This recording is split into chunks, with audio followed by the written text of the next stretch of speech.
जे काही टेंडर काढण्यात आलं महापौर निवासस्थान परिसरात जी काही कामं करायची आहे ते टेंडर मागे घेण्याचे आदेश महापौरांनी दिले. त्यांचं असं म्हणणं आहे की महापौर बंगल्या अंतर्गत ही कामं होणार नाही, तर महापौर बंगला परिसर आणि जू मध्ये ही कामं होतात. शीर्षकामुळे गोंधळ झाला. मुळामध्ये यामध्ये जे टेंडर मी वाचते त्याच्यामध्ये हेरिटेज बंगलो, आता त्या हेरिटेज बंगलोमध्ये आपली बरीच बांधकामं झाली. अण्णाभाऊ साठे नाट्य याचं झालेलं आहे. त्याच्या बाजूला AMCचा बंगला आहे. महापौरांच्या त्या साईडला STPचा मोठा प्लांट आहे. मुळामध्ये हे अधिकारी अशा चुका कशा करू शकतात? महापौरांना अडचणीत नेमका आणताय कोण? कारण मी पूर्ण वाचलं हे टेंडर. या टेंडरमध्ये महापौर बंगल्याच्या बाहेर जे काही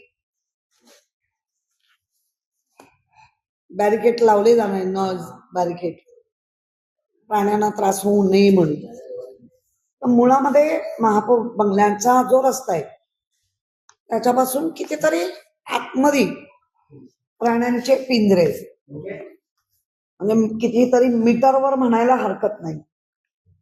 आणि ते लावायचे असतील तर ते लावू शकतात, कारण प्राण्यांना पक्ष्यांना बाहेरच्या याचं आवाजाने त्रास होऊ नये हीच संकल्पना चांगली आहे.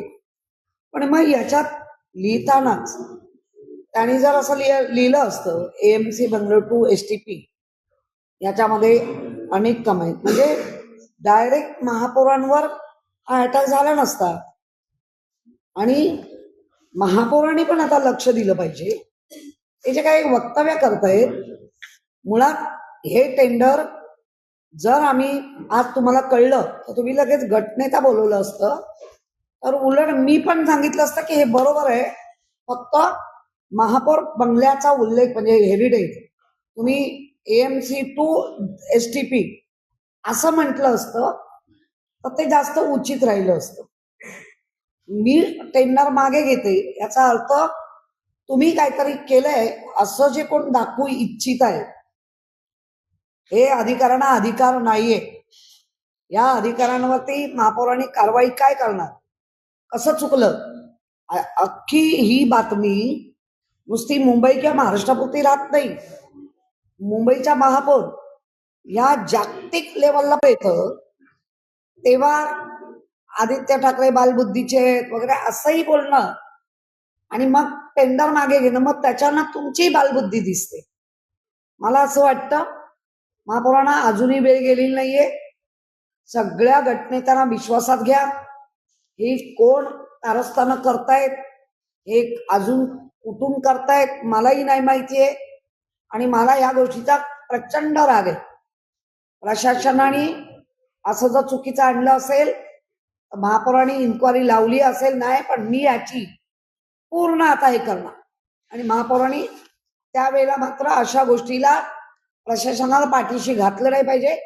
जेव्हा विरोधी म्हणून आम्ही आणू की हे प्रशासन चुकतंय, तर तुम्ही यांच्यावर काय कारवाई करणार, तर ते केली पाहिजे. मुळात मी महापौरांच्या स्वप्नात जाते, त्या महापौर माझ्या हे विषयच नाही. आम्हाला कल्पना आहे 2.5 वर्षाची ती खुर्ची असते, रोज टेंडर कॉपी आहे. आणि त्याच्यावर जर मग मीडियाने प्रश्न विचारले तर ते चुकीची नाही. आणि महापौरांनी आजच जेव्हा कळता क्षणी गट नेता घेतलं असतं तर आम्ही सगळे गटनेते तुमच्या पाठीशी उभं राहिलो असतो. आणि हे टेंडर जरी चुकीचं असलं तरी मागे घेतलं नाही पाहिजे. हेड चुकला असेल, मागे का घेतला? आम्ही आहोत ना तुमच्या पाठीशी. कितींदा सांगायचं, ओरडून ओरडून सांगतोय. तर त्यांना असं वाटतं आम्ही महापौरांची स्वप्न बघतोय. ही 5 वर्ष आम्ही स्वप्न बघत नाहीये. आम्हाला लोकशाहीची कल्पना आहे आणि लोकशाहीत काही असे चमत्कार होत नाही जे आत्ता झाले, पुढे होणार नाहीत ते चमत्कार, हे आम्हालाही माहिती आहे. त्यामुळे आम्हाला स्वप्न पडण्याचा प्रश्नच येत नाही. ह्या ज्या खुर्चीत बसवलंय त्या खुर्चीला आम्ही न्याय देणार. होणार अन्याय पण होऊ नये, मग त्या महापौर का असे ना त्यांच्यावर पण अन्याय नाही झाला पाहिजे. महापौरांच्या प्रत्येक कृतीला आपण प्रत्येक वेळा जर प्रशासन चुकीचं ठरवेल तर महापौरांच्या पाठीशी आम्ही आहोत. हे असं टेंडर आणून प्रचंड महापौरांना अडचणीत आणलंय आणि महापौरांनी मी टेंडरच मागे घ्यायला लावते हा जो निर्देश दिला त्यामुळे अधिक महापौरांच्या अडचणी वाढतील असं मला आता ह्याच्यावरनं दिसतंय. पण ताई हे टेंडर बघितल्यानंतर बहुतांश कामं ही महापौर बंगल्याशी संबंधित असावीत असा संशय निर्माण होतोय.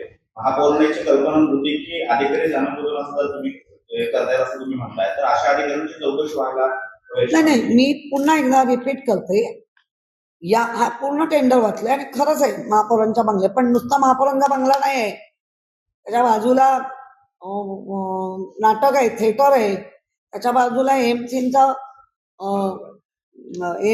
बंगला आहे, त्याच्या बाजूला एसटीपीचा आहे, त्याच्या बाजूला एक मोठं एक बिल्डरची इमारत बनते.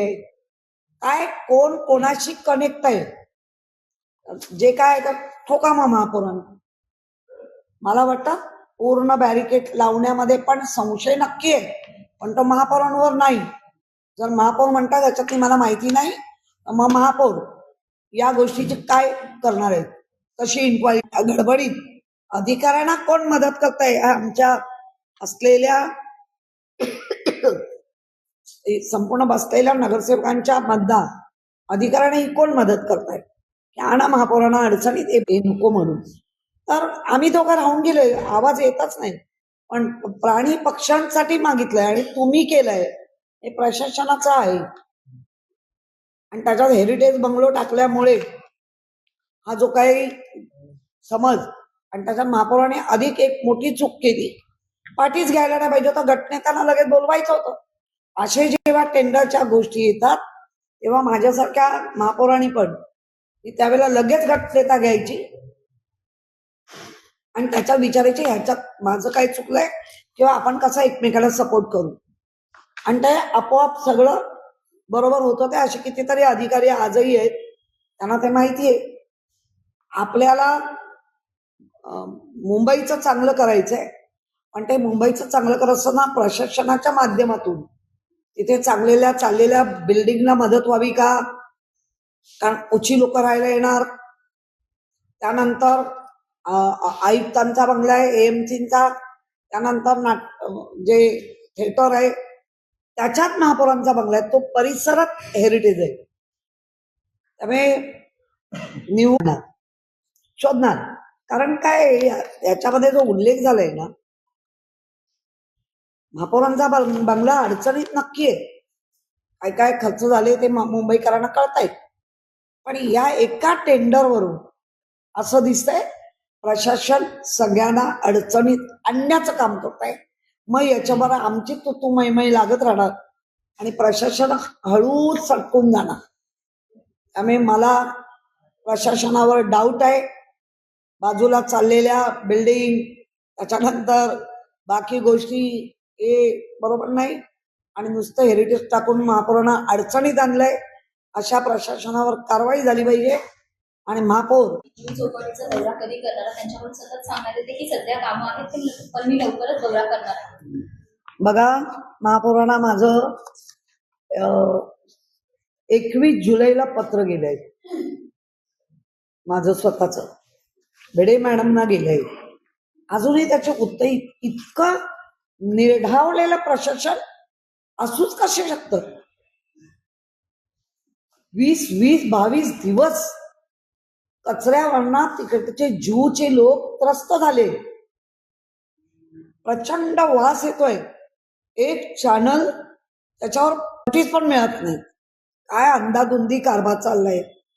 आणि या सगळ्या गोष्टीसाठी 4 वर्षात तुम्ही असा गोंधळ घातलाय, हा आमचा आरोप आहे. प्रशासकाने घातलाय, हा आमचा आरोप आहे. आणि त्या प्रशासकाला जर सत्ताधारी पाठीशी घालत असतील तर ह्या मुंबईत तुमच्या माध्यमातून आयुक्तांना पण मी सांगते, त्या चक्रपाणी हल्ल्याची पहिली चौकशी करा. किती गोष्टीला नजरअंदाज करून अनाधिकृत गोष्टीला किती सपोर्ट करताय. विरोधी पक्षनेता म्हणून मी जेव्हा पाठवते त्यावेळेला त्यांची हे नसते, आम्हाला कळलेलं असतं इथे गडबड आहे. आम्ही पाहणी पण करू शकतो, परंतु आम्ही पहिलं वॉर्ड ऑफिसरला पत्र देतो. त्या पत्राची दखल घेणार नाही अशा वॉर्ड ऑफिसर का ठेवले पाहिजे या महापालिकेत, असा प्रश्न आता लोक विचारत आहेत. मैम, एक्स्ट्रा एक्सपेंडिचर को लेके सवाल उठे हैं, एडिशनल पैसे यहाँ पे वेस्ट हुए हैं. हेरिटेज बंगलो का ये टेंडर है और मेयर कह रही है it is not related to the bungalow, लेकिन इसने कई सारी जगहों पे मेंशन किया हुआ है कि फर्नीचर से लेके कॉन्फ्रेंस हॉल ऐसी जगहों पे ये टेंडर ये किया है. उसके लिए क्या लगता है आपको, अभी ये टेंडर पीछे क्यों लिया गया?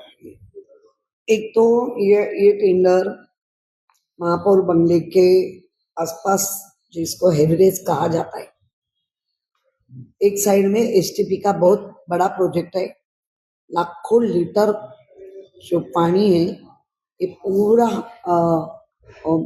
जिजामाता वीर जिजामाता भोसले उद्यान रानी की बाग उसमें यूज किया जा रहा है.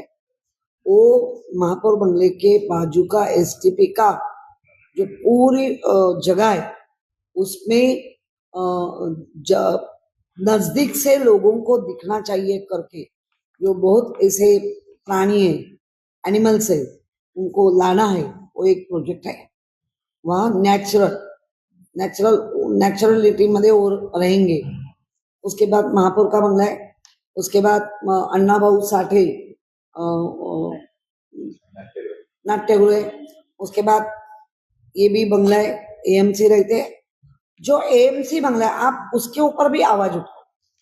जो एएमसी बंगला है वो बंगला और रानी के बाग का डायरेक्टर का बंगला है. वो मुझे पता है उधर डायरेक्टर पहले रहते थे. नहीं, इतने गलती ये प्रशासन कर रहे हैं.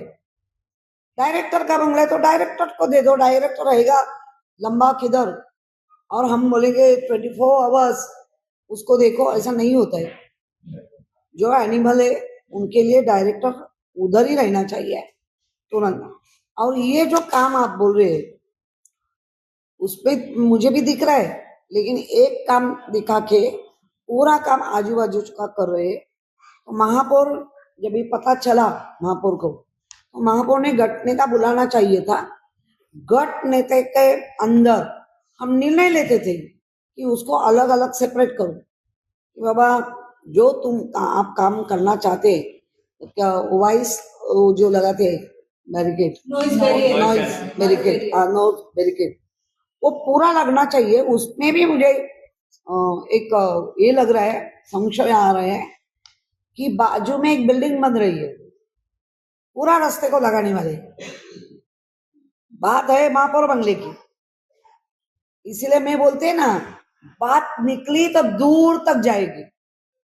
तो मैं कहते ना बार बार इसलिए कहती हूँ उनको मदद करने के लिए जो ना लंबे से बेच की मार के डाल सकते हैं, कुछ भी हो सकता है, कुछ भी देखो आप. और उनको नॉइस नहीं जाना चाहिए, वॉइस. इसीलिए काम हो रहा है क्या?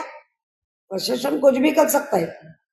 महापौर को लटकाया है क्या? तो महापौर दिमाग चलाना चाहिए कि बाबा ये टेंडर आया है वो सबके लिए आया है, लेकिन मेरा नाम है तो आओ गट नेता बात करे. उसमें हम उनको बुलाते थे कि क्या है, लेकिन अभी क्या है, फर्नीचर है, वो है, महापौर बंगले का है. तो महापौर को बोलते ना ज्यादा तकलीफी देने का काम कौन कर रहे हैं. कल के बाद आपको भी हमारे में ही नगर सेवक के बाजू में ही आके बैठना है. बाद में माजी महापौर ही होते हैं, उसमें कुछ ये नहीं है जलन बिलन, जो आया हुआ. लेकिन जो गलत है वो गलत में बोलने वाली है. हमेशा मैं हमारा जो मेरा 2002 से जो मैं काम कर रही है वो सबको पता है. जो गलत है उसको गलत कहेगी, सही है वो तो सही कहेगी. इसीलिए मुझे प्रशासन के ऊपर भी क्वेश्चन मार्क है कि आपका ये टेंडर संशयित है, दूसरे को मदद करने के लिए क्यों नहीं लिखा? एएमसी के बंगले से लेके सब वही हेरिटेज का ही है, वो नहीं लिखा। महापौर को कोई अड़चन ज्यादा निर्माण हुए और महापौर तुरंत मैंने पीछे लिया, इसका मतलब है महापौर ने कहा होगा। दोनों बात मैं कहती हूँ, ये बराबर नहीं है। प्रशासनाने बनाए, प्रशासन के ऊपर पूछो ऐसे क्यों बात की। हेरिटेज सबका है, एएमसी का है, नाट्यगृह है, महापौर बंगला है, एसटीपी है, उसके बाजू में बफर होके भी बिल्डिंग बन रही है। किसके लिए काम चालू है? उल्लेख तो महापौर का ही है। ऐसे प्रशासन कैसी हिम्मत करते हैं? इसके ऊपर मेरा टेंडर में उल्लेख किया गया है कि पानी के स्टोरेज जो है हेरिटेज बंगलों का वो उठाने वाले हैं, और जबकि मेयर का क्लियरली कहना है कि ये टेंडर जो है जू के डायरेक्टर की ओर से निकाला गया है और महापौर बंगलों से इसका कोई संबंध नहीं है। क्या कहना है? नहीं, उसमें महापौर बंगले का भी उल्लेख है, लेकिन क्लियर उन्होंने सेपरेट करना चाहिए था। एक ही टेंडर में एक करने के बाद एक सवाल उठाए, और एसटीपी का महापौर बंगले में करने की जरूरत ही नहीं है। वो तो मैं क्लियर बात करेंगे, जरूरत नहीं है, क्योंकि बाजू में ही एसटीपी है और लाखों लीटर का पानी आ रहा है। खुद के बंगले में गरज है ही नहीं, वही पानी महापौर बंगले में जो ट्री को इसको डालना है उसको मिल रहा है। और महापौर बंगले में एक सेपरेट लाइन है, सफिशिएंट पानी महापौर बंगले में आ रहा है। जानबूझकर कुछ भी मैं कुछ नया करने का प्रयास, तो वो बहुत ही गलत है।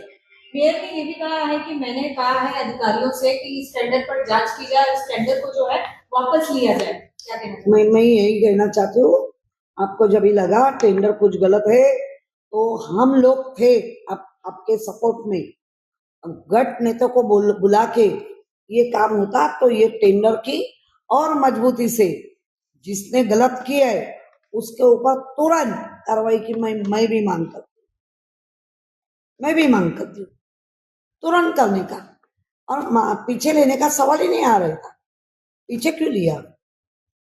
मत तो ऐसा सवाल उठा है कि ये महापौर ने किया। लेकिन कहीं आपको नहीं लगता इससे पहले भी जो टेंडर निकाला गया था और जिसमें जो रिनोवेशन का काम किया गया है बंगलों का 3 करोड़ से ज्यादा तब भी खर्च किए गए थे, और अभी जो नया टेंडर है 2 करोड़ से ज्यादा जो है फिजूल खर्चियां होंगी? आपको नहीं लगता है? देखो, महापौर बंगले में फिजूल खर्चा हुआ है क्या? तो वहां हुआ है, क्योंकि उसके पहले 2.5 करोड़ खर्चा हुआ था। महापौर के बंगले में जो काम करने वाले जो लोग हैं, जो हमारे ऑफिसर है, उनका दिमाग गिरवी रखा है क्या? क्यों ऐसे काम करते हैं? होने के बाद भी आप काम करते हैं। ये किसी का हट्टप काय म्हणतात त्याला मराठी में, हट्ट पुरवण्याचं जिद, ये काम नहीं है। एक मुंबईकर के पैसे ऐसे ऑफिसर सुनते कैसे? क्यों सुनते? और हेरिटेज जो बिल्डिंग हमारा डिपार्टमेंट है, वो हेरिटेज ने परवानगी कैसे दी? कुछ वॉल तोड़ने की, कुछ ये करने की। वो हेरिटेज के ऊपर इंक्वायरी लगनी चाहिए। हम लोग तो कोर्ट में जा ही रहे हेरिटेज के डिपार्टमेंट में। हेरिटेज बाद में कभी कभी कहते हैं कि हम वो ये तावदान नहीं बनाने को देते, ये हेरिटेज है, तो वॉल कैसे तोड़े? तो महापौर से वो ज्यादा दोषी है। जो प्रशासन है वो क्या काम कर रहे हैं? किसके गन पॉइंट के ऊपर प्रशासन काम कर रहे हैं? ऐसी कौन सी गन पॉइंट है कि मुंबईकरां का पैसा लूट लो? इसलिए तो मैं कहती हूँ कि जो मुंबई यूपी बिहार लूटने, वैसा मुंबई लूटने कौन आए हैं? प्रशासन लूट रहा है क्या? क्या सत्ताधारी लूट रहे हैं? यही हमको अभी सवाल खड़ा हुआ है। मुझे लगता है ये प्रशासन 4 साल बहुत उड़ता रहा। अभी जमीन पे आओ, हेरिटेज के जो हेड है, मैं अभी तुरंत उनको बुलाने वाली है कि आपने ऐसा क्या काम किया, मैप लेके क्योंकि मैं रही है उधर, आप सब लोग आए हैं बंगले में, वॉल भी तोड़ने की अनुमति नहीं है, बिल्कुल नहीं है। हेरिटेज ने कैसी परवानगी दी? मैं महापौर को नहीं दोषी ये करके, मैं पहला हमारा डिपार्टमेंट दोषी है। क्यों किया?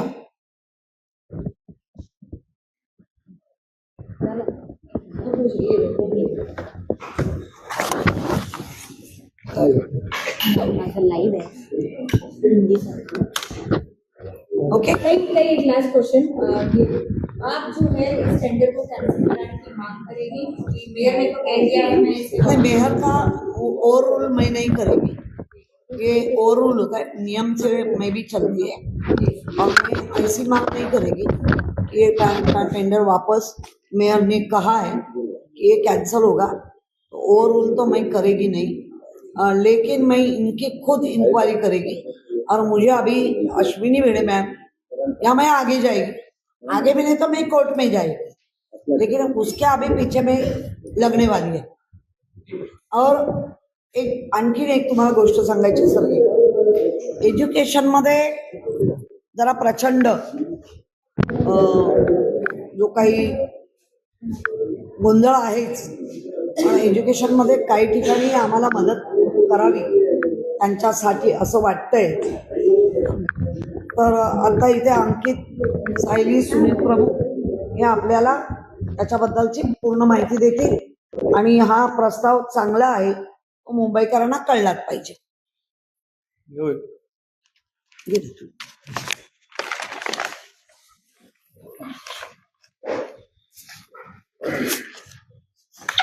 आपण सर्वांना अनुभव असेलच की गेल्या काही वर्षांपासून मुंबई महानगरपालिकेच्या क्षेत्रामधील मराठी शाळांचा टक्का आणि त्यांची संख्या ही कमी होत चालली आहे। आणि म्हणून जेव्हा आपण याचा खोलवर जाऊन अभ्यास करतो तेव्हा आपल्याला असं लक्षात येतं की मुंबई महानगरपालिका या सर्व शाळांवरती जो काय मालमत्ता कर लावते, जो वसूल करते, त्यामुळे अधिकचा भार या मुंबई महानगरपालिकेच्या क्षेत्रामध्ये असणाऱ्या या मराठी शाळांवरती या ठिकाणी पडतो। आणि म्हणून आज शिक्षण समितीचा सदस्य या नात्याने मी मुंबई महानगरपालिकेच्या आयुक्तांना एक पत्र लिहिलंय। त्यामध्ये मुंबई महानगरपालिका क्षेत्रामध्ये असणाऱ्या अनुदानित व विना अनुदानित ज्या आमच्या मराठी शाळा आहेत, या शाळांवरचा मालमत्ता कर हा त्या ठिकाणी मुंबई महानगरपालिकेनं पूर्णतः माफ करावा अशी विनंती मी माननीय आयुक्तांना केली आहे।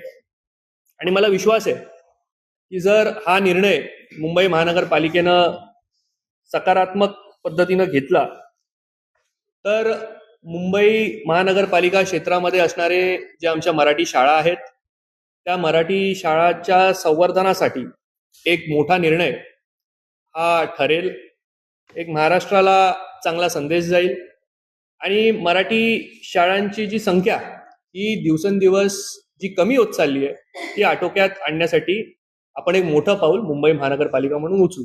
म्हणून अशी विनंती मी माननीय आयुक्तांना केली आहे, अतिरिक्त आयुक्तांना देखील पत्र लिहिलंय, डीएमसींना देखील पत्र लिहिलंय, शिक्षण समितीचे जे अध्यक्ष आहेत त्यांना देखील हे पत्र लिहिलंय।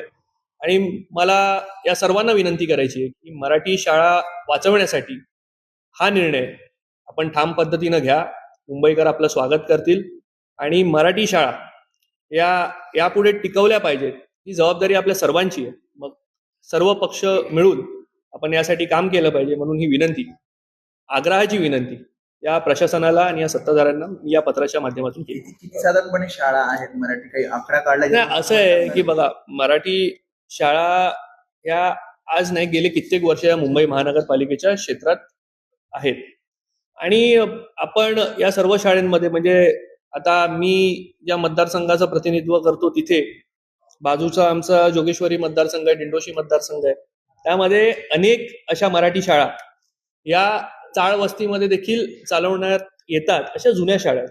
आणि म्हणून या शाळांमध्ये देखील मोठ्या प्रमाणात जे आर्थिकरित्या दुर्बल आमचे मुंबईकर असतात ते त्या ठिकाणी शिक्षण घेत असतात। आणि म्हणून या शाळा जेव्हा चालवायच्या असतील त्यावेळेला जेव्हा मालमत्ता कर महानगरपालिकेकडनं या सर्व शाळांकडनं वसूल केला जातो तर तो मोठ्या प्रमाणात असतो आणि या शाळांना किंबहुना परवडणारा नसतो. आणि म्हणून जेव्हा या शाळा अशा प्रकारचा मालमत्ता कर भरू शकत नाही त्यावेळेला देखील अनेक शाळा म्हणजे पटसंख्येच्या जेव्हा आपण ते कम्पेअर करू तर पटसंख्येच्या कंपॅरिझन मध्ये जेव्हा मालमत्ता कर भरायचा असतो किंवा मुलं कमी शाळेत येत असतील आणि मालमत्ता कर अधिकचा असेल तर या शाळा बंद होण्याची शक्यता असते.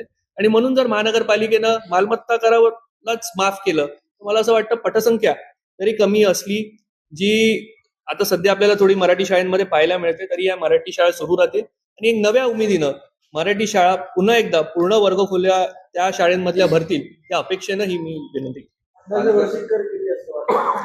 प्रत्येक शाळेचा वेगळा असतो. बघा असं आहे की त्यामध्ये मी पत्रामध्ये असंही नमूद केलंय की अनेक मराठी शाळा आहेत ज्या मोठ्या म्हणजे त्यांचा स्क्वेअर फीट एरिया मोठा देखील असतो. अनेक ठिकाणी या शाळा भाड्या तत्वावरती काही लग्न समारंभांना किंवा या सगळ्या गोष्टींसाठी देखील हॉल वगैरे देत असतात. पण त्यामध्ये प्रामुख्यानं ज्या वर्गखोल्या आहेत, जे ग्रंथालय आहेत, जे प्रयोगशाळा आहेत आणि शिक्षकांना बसण्यासाठी जे काय आपण खोल्या म्हणतो त्या आहेत त्याच्यावरती तरी विशेषतः या शाळांमध्ये आपण मालमत्ता कर माफ करावा. त्याचा काउंट जेव्हा आपण घ्याल तर या सर्व खोल्या त्यामधून वगळाव्यात अशी विनंती मी या पत्रात केली. पालघर प्रशासनाकडून सांगण्यात येते GM पोर्टलवरती 45 त्याच्यामध्ये बचत 43 कोटी 43 कोटी आणि दुसरीकडे विद्यार्थ्यांना शाळेत ऍडमिशन मिळाले दोन्हीकडे. असं आहे की आम्ही शिक्षण समितीमध्ये गेल्या वेळेला होतो तेव्हा आम्हाला जे प्रशासनानं उत्तर दिलं ते अतिशय धक्कादायक होतं. कारण आम्ही वारंवार मागणी करतोय की तुम्ही जेम पोर्टलवरती जर जाणार होता त्या प्रशासनाच्या हातात गेलं. आज मुलांना जेम पोर्टलवरती तुम्ही उशिरा जायचा निर्णय घेतला म्हणून भोगावं लागतं. आणि म्हणून गेल्या महिन्याभरात जे काही मुलांना मिळायला पाहिजे होतं म्हणजे जून महिन्यात ही जी सामग्री मिळाली पाहिजे होती ती अजून मिळालेली नाही. आणि ह्याची अकाउंटेबिलिटी कोण घेणार आहे? सगळे हात वर करतात, सगळे म्हणतात पुढच्या वर्षापासून मिळणार आहे. आम्ही वारंवार प्रशासनाला विचारतोय की 43 कोटी तुम्ही वाचवले असाल तर जरी स्वागत केलं तरी मुलांपर्यंत जरी सामान लेट पोहोचतंय ना. ज्यासाठी तुम्ही केला होता 8 तास तेच मुलांपर्यंत व्यवस्थित वेळेत पोहोचत नाहीये. 43 कोटी वाचून तुम्ही मिळवणार काय? म्हणजे विद्यार्थी ज्यांच्या हातात वया पोचल्या पाहिजेत त्यांना अभ्यास करण्यासाठी वया नाहीत. पावसाळा संपायला आला त्यानंतर तुम्ही छत्री आणि रेनकोट देणार आहेत विद्यार्थ्यांना. काय मोठी फजिती आपण या शिक्षण विभागाची लावली आहे या सर्व गोष्टींवरून दिसून येतं. म्हणून हरकतीचा मुद्दा हा शिक्षण समितीत आम्ही सर्व सन्माननीय सदस्यांनी त्यावरती चर्चा केली तेव्हा आम्हाला सांगण्यात आलं की आता या 31 तारखेपर्यंत सर्व सामान हे सर्व विद्यार्थ्यांना मिळेल त्याची आम्ही खात्री करतोय. त्यानंतर आम्ही क्वालिटी चेक पण करणार आहे की विद्यार्थ्यांना त्या टेंडर स्पेसिफिकेशन मध्ये दिलेलंच सामान मिळालंय काहीतरी वेगळं मिळालंय त्याची क्वालिटी चेक जेव्हा आम्ही सरप्राईज व्हिजिट या शाळेमध्ये घेऊ त्यावेळेला आम्ही करू. शिक्षण विभागाच्या उपायुक्तांनी जे उत्तर दिलं त्याच्यावर असं वाटतं आयुक्त आहेत त्या भाजपच्या प्रवक्त्या झाल्या सर्व. आता ते आपण पत्रकार देखील त्या ठिकाणी शिक्षण समितीत उपस्थित होतात त्यावेळेला आपल्याला त्यांचं उत्तर ऐकून तसंच वाटलं म्हणून आपल्याकडून हा प्रश्न आलाय. त्याबाबत मी एवढं सांगेन की त्या गंभीर नाहीये.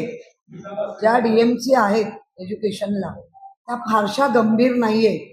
आणि ज्या आमच्या सतत आरोप करतायत ना खिचडी खिचडी, त्या आता काय खिचडी पकली